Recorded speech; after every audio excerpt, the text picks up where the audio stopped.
Assalamualaikum warahmatullahi wabarakatuh. Kami dari kelompok 4 Sistem Informasi akan mempresentasikan hasil diskusi kami. Dan saya Haji Nurullah, di sini saya kebagian untuk menjelaskan tentang transaction processing system atau sistem pemrosesan transaksi. Sistem pemrosesan transaksi ini adalah bagian dari sistem informasi yang merupakan sebuah sistem yang menjalankan dan mencatat transaksi rutin harian yang diperlukan untuk menjalankan bisnis. Nah, contohnya dari sistem ini adalah seperti pada aplikasi e-commerce, Tokopedia, Shopee, Lazada. Nah, itu biasanya pakai sistem processing transaksi. Ini juga bisa diterapkan di pemesanan hotel, pencatatan penggajian karyawan, dan pengiriman barang, sistem pengiriman barang. Karakteristik dari pemrosesan transaksi yang pertama adalah berfungsi untuk mencatat data ke dalam database atau basis data. Misalnya data pegawai, data barang, data penjualan, data pembeli, dan data transaksi itu sendiri. Lalu digunakan oleh end user yang terdiri dari operator, misalkan kasir, teller bank, dan resepsionis dan juga atau para manajer pelaksana lah. Terus menyajikan informasi atau laporan yang berguna untuk proses pembuatan keputusan gitu dari sebuah perusahaan. Itu saja mungkin yang bisa saya sampaikan. Assalamualaikum warahmatullahi wabarakatuh. Assalamualaikum warahmatullahi wabarakatuh. Perkenalkan, saya Nita Amalia dari kelas E Sistem Informasi kelompok 4. Di sini saya akan membahas mengenai Office Automation System atau biasa disebut dengan sistem otomatisasi kantor. O'Brien pada 1996 mendefinisikan sebagai sistem informasi berbasis telekomunikasi yang mengumpulkan, memproses, menyimpan, dan mendistribusikan pesan-pesan, dokumen-dokumen, dan komunikasi elektronik lainnya di antara individual, grup-grup kerja, dan organisasi.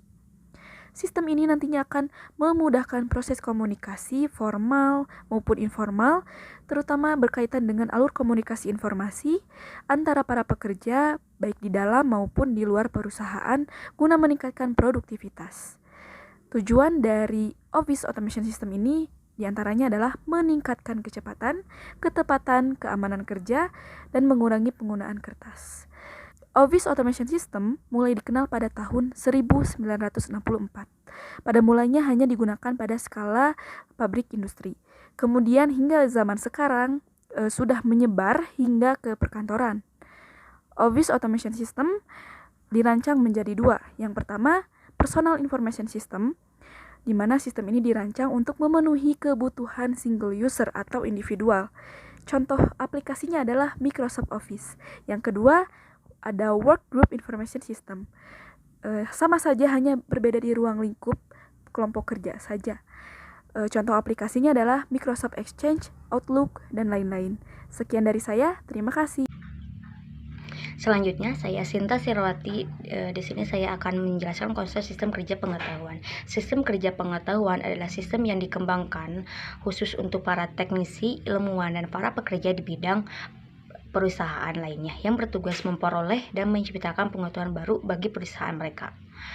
Pekerja pengetahuan adalah orang-orang yang merancang produk atau jasa dan menciptakan pengetahuan untuk organisasi, mempunyai peran yaitu menjaga aliran pengetahuan dalam perusahaan seiring dengan perkembangan teknologi, sains, pemikiran seni, dan sosial. Bertugas melayani sebagai konsultasi internal, bertindak sebagai agen perubahan, evaluasi, inisialisasi, dan proyek agen perubahan. Aplikasi kerja pengetahuan utama mencakup sistem komputer ID, desain otomatisasi penciptaan, dan revisi desain menggunakan komputer dan perangkat lunak grafis yang canggih.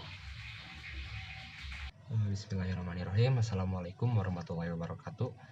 Perkenalkan, nama saya Pasya Alvan Gail Zulfan Zikri dari kelompok 4 jurusan Teknik Informatika dan untuk memenuhi mata kuliah Sistem Informasi. Di sini saya diamanahi untuk memaparkan tentang konsep of Management Information System. Manajemen Information System merupakan cabang atau bagian dari manajemen support system, yang dimana manajemen support system sendiri itu berfungsi sebagai bantuan atau support decision making bagi pihak manajemen perusahaan. Singkatnya, MES sendiri merupakan sebuah sistem informasi yang dimana menyediakan laporan informasi bagi pihak manajemen perusahaan yang meliputi pemanfaatan dari manusianya, dokumen, teknologi, dan prosedural oleh akuntansi manajemen untuk memecahkan masalah bisnis seperti biaya produksi, layanan, atau strategi bisnis. Sebagai contoh saya ambil yaitu sales manager yang menggunakan komputer yang terhubung ke jaringan komputer ataupun web server ataupun web browser untuk menerima informasi mengenai hasil penjualan suatu produk dan mengakses intranet suatu perusahaan untuk laporan analisis penjualan yang dilakukan oleh masing-masing perorangan. Tujuan dari MES sendiri ialah untuk mengimprove pengambilan keputusan atau decision making yang presisi, up to date, dan menyajikan data yang akurat dari berbagai sektor seperti marketing, financial, dan juga personil di suatu company. Selain itu, tujuannya ialah menyusun data-data yang disajikan untuk meningkatkan operasional baik dari penjualan maupun pengeluaran, lalu menjalankan laporan dan juga menyajikan data-data yang nantinya hasilnya itu akan disajikan sebagai bentuk keputusan atau decision making yang merupakan poin utama dari MES itu sendiri. Mungkin sekian dari saya. Terima kasih. Assalamualaikum warahmatullahi wabarakatuh. Assalamualaikum warahmatullahi wabarakatuh. Perkenalkan, nama saya Rizal Arif dari kelompok 4. Nah, kebetulan saya ini mendapatkan tugas untuk menjelaskan tentang DSS ataupun Decision Support System. Nah, DSS atau Decision Support System ini bagian dari sistem informasi yang digunakan untuk pengambilan keputusan ataupun pemecahan masalah yang ada dalam sebuah organisasi ataupun perusahaan yang dikembangkan oleh manajer gitu. Jadi ketika ada sebuah problem yang semi terstruktur gitu, DSS ini akan bekerja sama dengan manajer yang akan menghasilkan keputusan yang lebih tepat gitu ya. Nah, DSS ini lebih tepatnya itu mengambil keputusan yang secara terstruktur gitu oleh komputer, oleh software gitu. Nah, kemudian manajer mengambil keputusan secara tidak terstruktur. Nah, nantinya akan terbentuklah semi terstruktur gitu yang akan digunakan oleh manajer untuk mengambil keputusan yang tepat gitu ketika di sebuah perusahaan terdapat problem yang mungkin tidak bisa digunakan oleh manajer ketika ingin menyelesaikan sesuatu gitu. Nah, disinilah software atau DSS itu bisa bekerja sama dengan manajer dan akhirnya mengambil keputusan yang tepat dan mengurangi kerugian di dalam sebuah organisasi maupun perusahaan. Nah, mungkin seperti itu penjelasan dari DSS secara singkatnya. Mungkin terima kasih kepada semua pendengar.